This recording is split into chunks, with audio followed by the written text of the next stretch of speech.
Hello, I'm Baby Panda. Welcome to the channel. Once upon a time, in a grand old house near a cheerful little town, there lived a kind young girl named Cinderella. She had gentle eyes, a warm smile, and a hopeful heart, even when her days were hard. After her father was gone, Cinderella lived with her cruel stepmother and two selfish stepsisters. They gave her endless chores and never treated her with the kindness she deserved. Every morning, Cinderella swept the floors, carried water, lit the fire, and cleaned every room. She washed, scrubbed, cooked, and stitched, while her stepfamily dressed in fine clothes and admired themselves. Even so, Cinderella stayed patient, gentle, and full of quiet courage. When her work was done, she would sit by the window and dream of a brighter tomorrow. One sunny morning, exciting news rushed through the town like a happy song on the breeze. The royal palace was inviting everyone in the kingdom to a magnificent ball. The prince would be there, and each family was welcome to attend the grand celebration. Cinderella's stepsister squealed with delight and hurried to choose gowns, ribbons, and sparkling shoes. Her stepmother ordered Cinderella to sew dresses, polish jewels, and prepare everything for their special night. All day long, Cinderella worked with tired hands while a small, hopeful wish grew in her heart.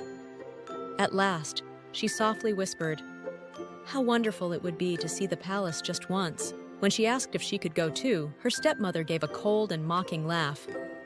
"If you finish every chore in the house, perhaps you may go," she said, without meaning a word of it. Cinderella hurried from room to room, sweeping, dusting, washing, and polishing every corner. When the final chore was done, she put on a simple old dress and looked at herself with hope. But her stepsisters laughed cruelly and tugged at her dress. They left her behind as they rode away to the ball. Cinderella sat alone in the quiet garden, and tears rolled gently down her cheeks. Just then, a soft glow filled the air, and a fairy godmother appeared with a kind and shining smile. "Dear child," she said warmly, "you shall go to the ball." With a wave of her wand, a pumpkin turned into a golden carriage. Two little mice became beautiful white horses with silver harnesses. Cinderella's old dress changed into a dazzling gown that shimmered like moonlight on water. On her feet appeared delicate glass slippers that sparkled with every tiny movement. "But remember," said the fairy godmother, "the magic will end when the clock strikes midnight." With a grateful heart, Cinderella stepped into the carriage and rode toward the glowing palace. When she arrived, the great doors opened, the chandeliers sparkled, and everyone turned to stare in amazement.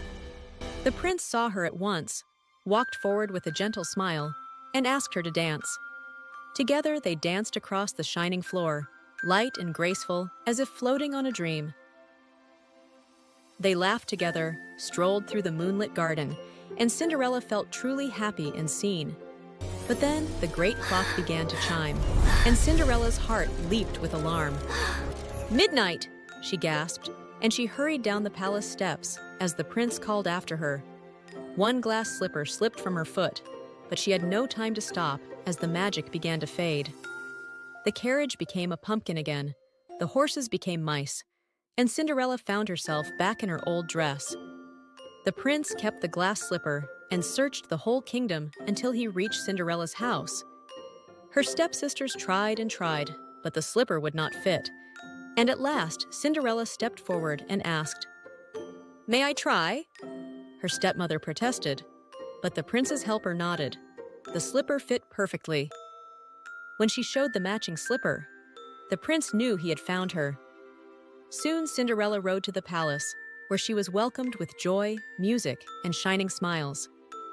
From that day on, Cinderella lived with kindness, joy, and hope in her heart. And everyone remembered that true beauty shines brightest through gentleness, courage, and love. Thanks for watching. Please like and subscribe.